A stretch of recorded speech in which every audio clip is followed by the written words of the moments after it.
వేపాడ మండలంలోని కరకవలస పంచాయతీ శివారు గిరిశిఖర గ్రామమైన మారిక గ్రామంలో వైద్య శిబిరాన్ని నిర్వహించి 92 మందికి వైద్య పరీక్షలు నిర్వహించి మందులు అందించడం జరిగిందని వేపాడ ప్రాథమిక వైద్య ఆరోగ్య కేంద్రం వైద్యాధికారిని ఏ ధరణి తెలిపారు.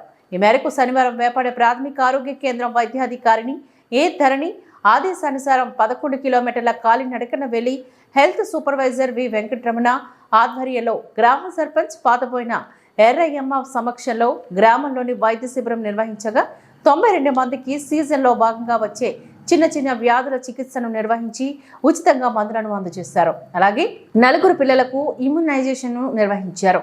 ఈ కార్యక్రమంలోని హెల్త్ అసిస్టెంట్ సత్యనారాయణ, ఏఎన్ఎంలు, ఎంఎల్హెచ్పీలు పాల్గొన్నారని వైద్యాధికారిని ఏ ధరణి తెలియజేశారు.